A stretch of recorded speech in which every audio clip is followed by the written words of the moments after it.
I've been getting a lot of questions lately on starting up our irrigation on our corn. So I want to address that today and look at some things that I look out for and watch for in making that decision, and talk for a minute about why this initiation of irrigation is so complicated sometimes, and also why it's so stressful of a time when we're irrigating, because it is one of the hardest irrigation decisions we make all year. And the reason for that is every day we're getting new information. We're learning about our crop. We're learning where our rooting depth is. Do I have compaction? Do I not have compaction? What are root developments like? Things that make a big impact on when to irrigate. Those things we just don't know those yet, and so every day we're getting new information, and so that makes this decision hard. It requires patience and just being ready to go when it's time to go. And so I want to look at a couple different examples today. We'll look at 3 different charts. 2 of them looking at some sandier ground, more of a silt loam type soil, and then we'll look at an example of some forestdale, some mixed to heavy ground.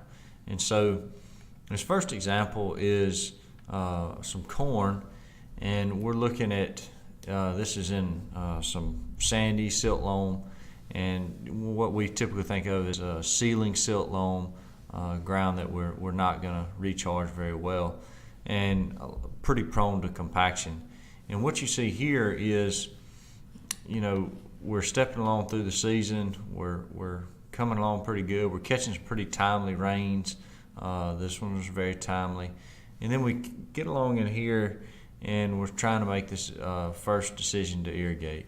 And there's a lot of things to consider, especially when you're looking at some of our silt loams.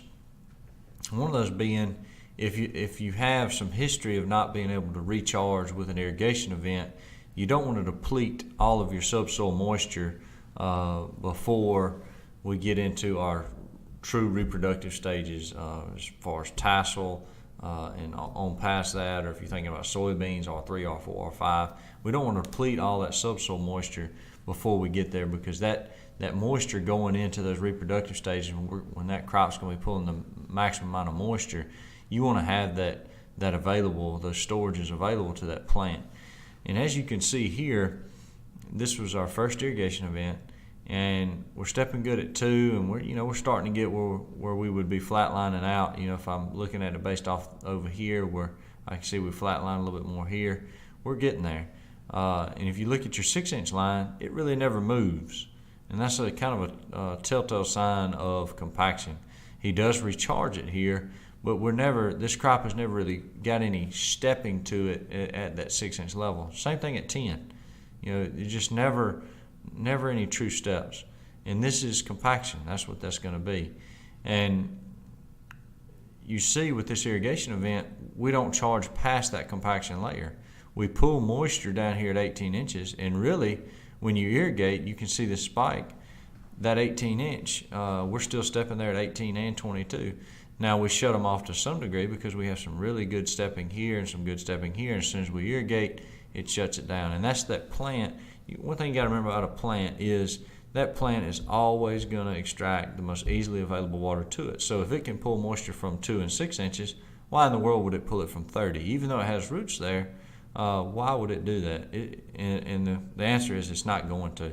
It's going to pull that most easily available water to it. But as you can see, we're in the reproductive stages here, and so that plant is pulling a lot of moisture every day. And so this irrigation event was triggered so we don't get in a situation where we've depleted all of that subsoil moisture through these reproductive stages. We maintain that so that plant has that as reserves, and you can also use that for termination at the end of the year when deciding, okay, do I have enough moisture to, in corn for instance, take me through black layer? Do I have to make that last irrigation application, or can I hold that off at the end of the year and that my subsoil moisture take me there? And so that's kind of strategy that we use in maintaining that and making sure that we can keep up with our wells, because if you get in a situation where you have depleted all of your subsoil moisture and you get into these heavy reproductive stages, you're likely not going to be able to keep up with irrigation to supplement what that crop needs. And so keeping those reserves is very important in moving into those reproductive stages. And that's some things to look for. As you can see this compaction here, just not able to recharge. This next example is also some silt loam soils, and both of these, the last one we looked at and this one, are for irrigation, but this one's in soybeans. And so I wanted to look at this just so you can see it's not just in corn where we have this problem. You can see here that we're coming along good here at 2, and we're depleting a good bit of moisture there. Same at 6, 10.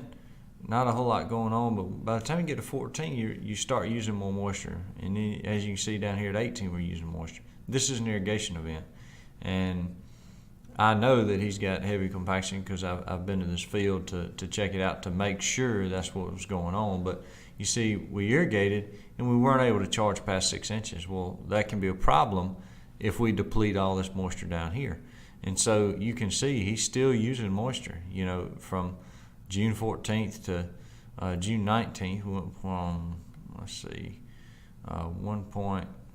from June 14th, we went from 1.58 to 1.53. So we're pulling some moisture. It's not a whole lot, but we're pulling a good amount of moisture. Of course, we're losing a bunch of moisture up here, but this is a situation where you don't want to get where you deplete all your subsoil moisture, and we tried to make sure we didn't do that here. But now we got to make sure we can maintain the level of moisture with our irrigation. And so you can kind of see down here in our sum chart where we're using a good bit of moisture every day. We're coming along in here, and then we start shortening up these steps where that plant's not pulling as much moisture as it was back here. And so that's why we decided to go ahead and irrigate. And then when we irrigate, we see, okay, well, we're not going to charge past 6 inches. Well, that changes your mindset when you're thinking about triggering the next irrigation. So, he's going to want to trigger here pretty quick. This is a rain event from yesterday, but we're going to want to come back on pretty quickly if you have compaction that's bad like this. This will be the last example we look at in our silt loam soils. This is actually under a pivot, and as you can see, this is peanuts.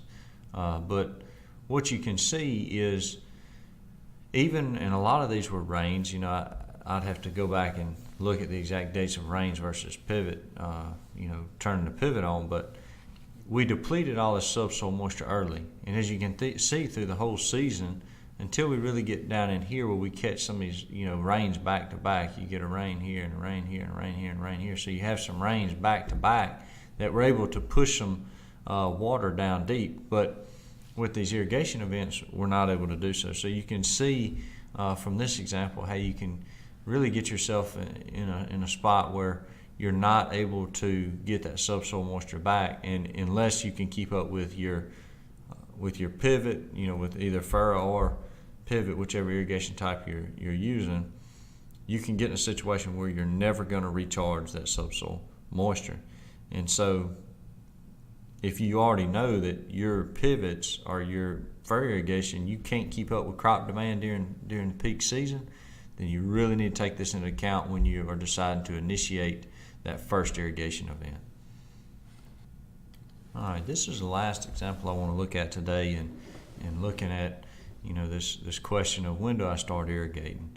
And this is corn, and so you can see that we're already on into June, late June, but this was our first irrigation right here on June the 4th. And so I really want to look from here back for what we're looking at today.